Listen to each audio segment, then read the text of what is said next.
Sahabat Galileo, selamat malam. Jumpa lagi dengan Agna. Kali ini dalam acara wawancara anak berprestasi. Serem dilihat dari judulnya ya. Kali ini kita kedatangan tamu istimewa, seorang anak yang berprestasi sejak pendidikan di tingkat dasar, menengah, bahkan sampai di jenjang pendidikan tinggi. Siapa dia? Dia adalah Eliezer Bertram Fribuana ST ya, Sarjana Teknik. Selamat datang Eser. Terima kasih sudah hadir di studio kami dalam acara anak berprestasi ini. Mungkin pertama-tama saya ucapkan selamat buat Eser atas kelulusannya yang baru-baru ini, sudah beberapa minggu yang lalu ya Ser. Iya. Mungkin bisa diceritakan kepada sahabat Galileo di luar sana, khususnya kepada adik-adik atau para junior Eser. Apa sih yang dipelajari selama kuliah di fakultas apa? Teknologi Kelautan di jurusan Ocean Engineering ya? Ya. Itu belajar apa saja sih?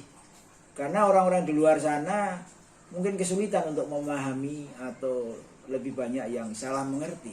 Ini fakultas apa sih? Mungkin bisa diceritakan kepada pemirsa semua. Oke, jadi fakultas saya itu namanya Fakultas Teknologi Kelautan. Di situ ada 4 jurusan dan saya termasuk di bidang atau di bagian teknik lautan, atau saya dibilang ocean atau offshore engineering. Yang dipelajari di sana itu secara supaya bisa mudah dimengerti ya, itu seperti sipil, tapi sipilnya itu di laut. Nah, jadi secara geografis kan dunia ini kan terbagi atas daratan dan lautan kan ya. Nah, itu 2/3 dari permukaan bumi itu adalah lautan. 2/3 itu lautan. Nah, dari situ kita bisa melihat bahwa ada potensi yang begitu besar bagi manusia itu untuk mendapatkan sumber daya alam yang lebih di sana. Dalam hal ini secara spesifik adalah sumber daya alam dalam bentuk minyak dan gas atau oil and gas. Nah, untuk mendapatkan seluruh sumber daya yang ada itu tentunya tidak bisa secara manual atau hanya dengan tangan manusia, tapi tentunya perlu dibuat teknologi untuk memudahkan manusia dalam mendapatkan sumber daya tersebut. Nah, jadi teknologi itu diciptakan atau dipelajari di jurusan yang sudah saya dalami ini. Jadi seperti mendesain atau membuat sebuah fasilitas yang menunjang pengambilan atau eksplorasi dari minyak dan gas tersebut. Kalau sebagai contoh itu namanya oil rig. Oil rig itu seperti macam bangunan yang didirikan di tengah laut, dan fungsinya itu untuk mengambil atau untuk eksplorasi minyak yang ada di dasar laut. Jadi seperti itu. Ada juga bangunan-bangunan lain Seperti contohnya itu FPSO. Itu FPS itu seperti kapal. Cuma biasanya kapal kan fungsinya itu buat naik turun penumpang ya, buat transportasi seperti itu ya. Kalau yang ini diperuntukkan untuk peruntukan lain, peruntukan oil and gas seperti itu. Ya jadi intinya jurusan kami itu bisa dibilang ya seperti sipil. Kita mempelajari seperti bagaimana agar struktur itu tetap kuat ketika diterpa berbagai faktor lingkungan seperti gelombang, seperti arus, seperti angin dan sebagainya. Jadi kita mempelajari ilmu-ilmu seperti mekanika gelombang, mekanika tanah, kemudian mekanika teknik, dan kita juga merancang bangunan yang menyerupai kapal seperti itu. Jadi ya itu sih yang kita pelajari selama ini. Terus itu bisa diceritakan itu kuliahnya di mana, di universitas mana itu? Oh iya, jadi memang jurusan ini juga sebenarnya di Indonesia juga sangat jarang ya. Jadi saya kuliah tuh di Institut Teknologi 10 November Surabaya. Dan kebetulan kalau untuk jurusan teknik lautan itu yang baru terakreditasi A itu baru di ITS, di ITB dan di Hasanuddin. Ya seperti itu sih. Baru ada 3. Iya, yang baru terlihat ada 3. Ya. Berarti ini sungguh luar biasa. Untuk masuk ITS saja tentunya tidak mudah kan? Iya. Ya kasarannya hanya orang-orang yang pinter lah yang bisa diterima di sana. Nah, mungkin bisa diceritakan kepada adik-adik sahabat Galileo di luar sana, apa sih kiat-kiat atau apa sih langkah-langkah yang dilakukan oleh Eser selama belajar di ITS dari mahasiswa baru hingga lulus. Strategi belajarnya. Ya strateginya sebenarnya lebih ke manajemen diri sih ya. Kalau kalian terutama para adik-adik itu sudah mampu bertanggung jawab secara pribadi, secara mandiri kepada diri sendiri untuk bisa memanage diri, itu saya yakin kalian pasti bisa. Jadi yang perlu pertama kalian lakukan itu sebenarnya adalah kalian membuat target gitu. Target selama 4 tahun, misalkan kalian kuliah 4 tahun. Kalau saya sendiri 4 tahun. Itu 4 tahun kalian mau ngapain? Apakah kalian mau mendapatkan cum laude, atau 4 tahun mau bisa mengikuti atau aktif berorganisasi, ingin menjadi mungkin ketua BEM gitu, presiden BEM, ya itu kalian buat. Dan itu kalau bisa kalian ingat terus itu, mungkin ya ditaruh di HP atau dipajang di kos-kosan atau di rumah kalian gitu, di tempat kalian belajar, supaya kalian tuh ingat terus kalian tuh kuliah berat, tujuan awalnya tuh mau ngapain gitu. Nah, dari menentukan target itu ya yang paling penting tekun aja sih, tekun, disiplin. Setiap ada hal atau ada kegiatan yang diberikan itu ya selalu coba proaktif, selalu coba inisiatif, tanpa diberikan tugas atau pekerjaan, misalkan kerja kelompok, itu jangan tunggu kalian dikasih kerjaan sama teman, tapi kalian yang inisiatif sendiri gitu. Kalian inisiatif sendiri, kalian yang kerjain. Terus mungkin dari situ ya baru tugas itu baru bisa di-share ke teman-temanmu gitu. Pokoknya jangan nunggu, jangan nggak mengerjakan apa yang disuruh, apa yang diberikan oleh dosen. Ya itu sih. Terus sama jangan lupa minta doa orang tua, apa kalau misalkan mau melakukan sesuatu yang besar atau yang kecil sekalipun, jangan lupa. Terus jangan lupa berdoa.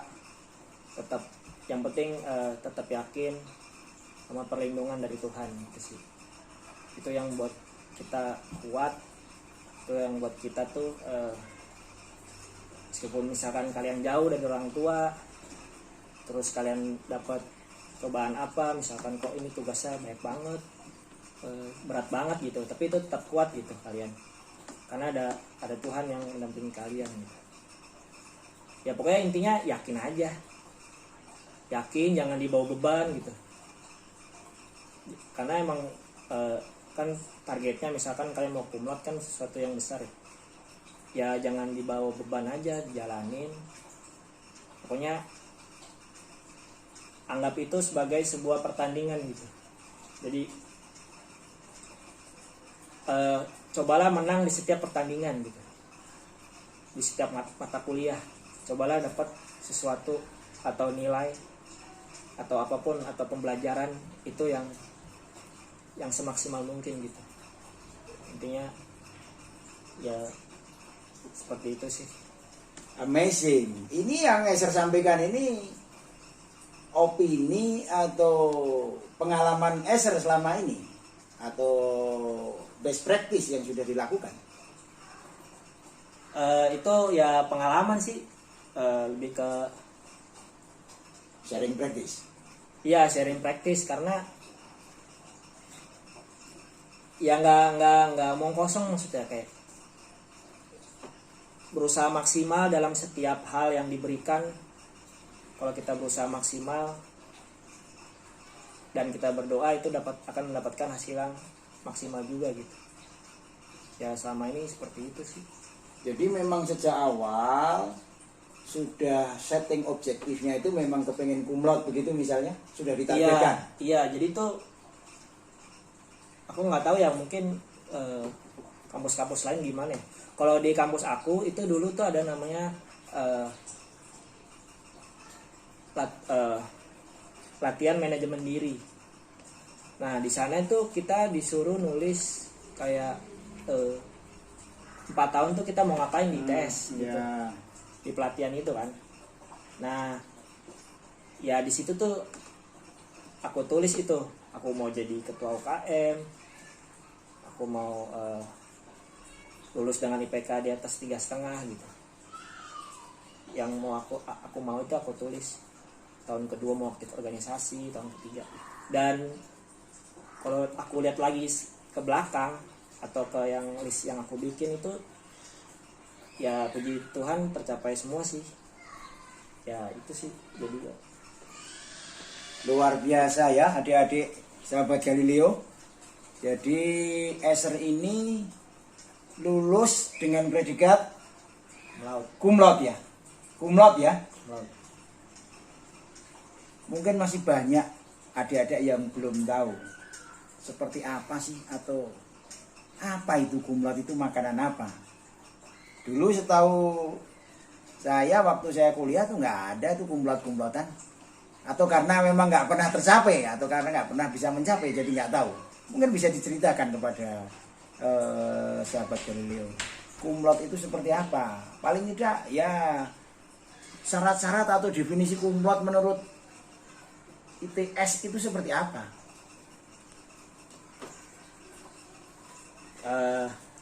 Sebenarnya ini dari yang aku tahu ya. Kalau predikat cum laude itu sebuah predikat yang diberikan pada dalam hal ini mahasiswa ITS itu yang mampu mencapai hasil di atas istimewa gitu, maksudnya yang di atas unggul gitu. Jadi kalau dalam hal ini di ITS itu kamu dikatakan cum laude apabila kamu memiliki indeks prestasi kumulatifmu itu di atas 3,5.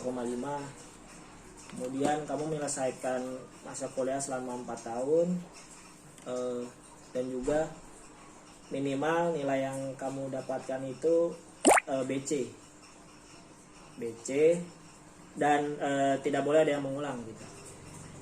Ya itu sih. Jadi paling rendah nilainya BC. Paling rendah nilainya BC. Jadi kalau misalkan kamu ada BC masih bisa cum laude. Ya, jadi kalau misalkan kamu dapat C, udah pasti meskipun IPK kamu di atas 3,5 itu udah pasti nggak cum laude. Udah pasti bablas. Udah pasti ya hangus. Mimpinya berantakan. Iya. Jadi ya yang aku bilang tadi kan coba menang di setiap pertandingan gitu kan. Konsisten gitu. Maksimal aja. Wah, sangat menginspirasi. Fokus dan selalu mencoba memberikan yang terbaik. Selalu ingin menang di setiap pertandingan. Itu pesan dari Eser, mahasiswa berprestasi, sarjana teknik dari Offshore Engineering ITS. Padahal masuk ITS saja udah susah. Pelajarannya untuk offshore engineering itu saya juga nggak ngerti itu, susah banget gitu. Tapi ini bisa lulus dengan predikat cum laude. Ini sangat luar biasa. Kira-kira apa sih arti dukungan? Mungkin keluarga atau lingkungan yang Eser rasakan terhadap keberhasilan Eser meraih predikat cum laude ini. Ya kalau dukungan pertama ya dari orang tua, dari papa mama. Itu yang paling penting ya buat teman-teman semua juga. Ya itu baik secara langsung maupun secara nggak langsung tuh kasih kalian tuh kayak kekuatan gitu sih. Kekuatan meskipun ya orang tua kalian tuh nggak ngerti gitu. Kalian tuh belajar apa? Kalian juga nggak bisa nanya, orang tua kalian juga nggak ngerti gitu. Tapi ya dengan adanya orang tua hadir itu bikin aku pribadi itu nggak ngerasa sendirian gitu. Intinya sesuatu yang aku jalanin itu jadi ada artinya kan. Ya aku ngelakuin ini selain buat diriku pribadi, buat pengembangan diriku sendiri, atau buat membuktikan diriku itu seperti apa, itu kan juga bukan buat diri aku sendiri kan, tapi juga buat membanggakan orang tua gitu. Jadi ada tujuannya lah dari menetapkan yang target di awal tuh kan, ada tujuannya di situ kan. Terus kalau dari lingkungan yang teman-teman ya pasti ya mendukung ya. Lingkungannya sehat sih kalau di ITS ya. Kalau misalkan udah kita berurusan dengan masalah akademik itu pasti ya sudah nggak bisa bisa dikatakan sudah profesional lah gitulah, nggak bisa ditawar-tawar gitu ya. Buat pesan buat teman-teman juga aja, kalau menurutku memang salah satu yang paling berpengaruh itu memang lingkungan. Dengan lingkungan yang nggak baik tuh bisa bikin kepribadian kalian tuh bisa berubah gitu. Jadi misalkan kalian di awal udah menetapkan kalian mau dapat nilai IPK yang bagus, atau mau membanggakan orang tua, mungkin kalian kerja atau dapat uang yang banyak gitu misalkan sambil kuliah, tapi itu bisa jadi di tengah jalan atau seperempat jalan atau 3/4 itu bisa jadi itu tuh semuanya musnah gitu. Karena ya lingkungan kalian yang kalau bisa aku bilang kalian harus pilih-pilih juga gitu, berteman dengan siapa, atau mungkin nggak apa-apa sih berteman sama semua, tapi jangan kita tuh ngikutin pasti setiap orang kan ada kepribadian atau tingkah lakunya yang nggak baik lah gitu ya, misalkan menjauhkan kita dari belajar, misalkan